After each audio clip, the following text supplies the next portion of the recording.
You've been here in Tampa? I think they've been outstanding. They know the importance of this game. They love being here. The Outback Bowl does a first-class job, and the guys have been really, really excited. And we've had good preparation. And I think as we near the game, we just got to taper off and get them ready. So throughout the season, and we've talked about it throughout the season, about the work in progress, getting the guys better each week in and week out. You look back and you come to this week. How proud of you of what you've seen your guys develop and come to here in Tampa? We lost some close ball games earlier in the year, and it was a great learning experience for us. And I'm just proud of the way the guys kept working, and they never wavered. They believed in what it is we were doing, and they consistently got better each and every single week. And hopefully, we can see those same improvements in the bowl game. As you've had a chance now to study Northwestern, what has really stood out to you and impressed you about their offensive game? Their commitment to run the ball. They're big up front. They've got some good running backs back there. They've got two quarterbacks that they've played, and both are a little bit different. But they're really well coached. They're disciplined. They don't have a lot of penalties. They don't do things to hurt themselves.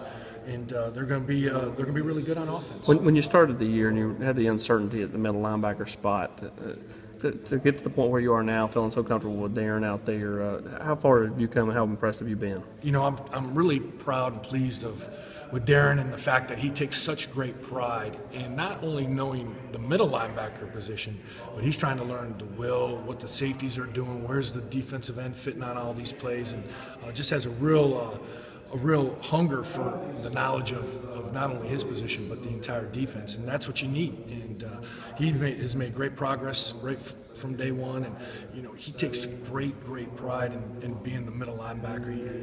It's a badge of honor, and he's really vocal and doing a great job, and he's only going to get better. Coach, talk about conditioning is so important, especially when you're down here in a week like this when it's so warm and so hot out there. Talk about your team and how ready they are from that standpoint, getting ready for this game. Yeah, well.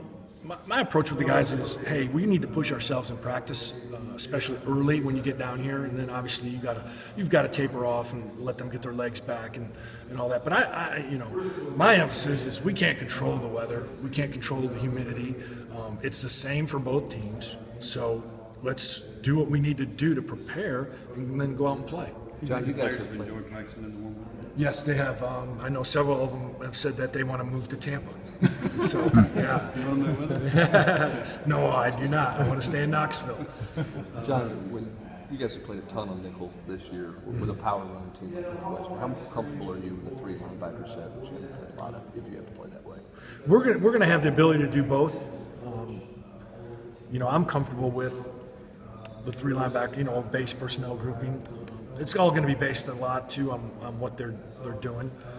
It's almost like a first game. You have so much time in preparation for a bowl. It's really like another first game of the year because they can change things, they can do different things. There's a whole season that you pull plays from as a coach, as a defensive coach. It kind of can drive you crazy. But you have to gonna have to adjust again on game day, and I'm really pleased with our guys' ability to do that. I mean, when they come to the sideline, we can say, hey, here's what they're doing, here's what we want to do, and make the adjustments. And I think that's why you don't see the consistent plays continuing to hurt us. You get hurt on a play here, hurt on a route concept there. We've always have been able to fix it, and I'm just real proud of our guys and of our coaches for seeing it, recognizing it, and then us being able to correct it with the players. Now, how long do you think it took you to be able to overcome Kurt Magid's loss? Was it a few games before you felt like comfortable with what your defense is doing without him? I don't know if you ever get totally comfortable with it, Jimmy, but Kurt has been there for his teammates the entire time, and that to me is huge. I mean, I'm out here today. He's coaching those guys. He's coaching them in drills.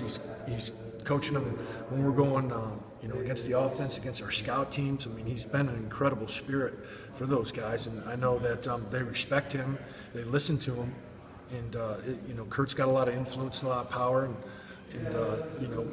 in terms of his play, boy, we certainly missed that, but he has been there for his teammates the entire season, and I'm just real proud of him and what he's been able to mean to all of his teammates. You mentioned the two quarterbacks. Just what impresses you about each of them, basically, and how difficult is that going to be just have to pair I think they do a good job of knowing where to go with the football. I think they make good decisions in terms of pulling it down and running it if things aren't looking good, in the back end. they're really well coached. They really have some good thoughts in terms of their schemes. They play to the strengths of their teams. They run the ball. They play good defense.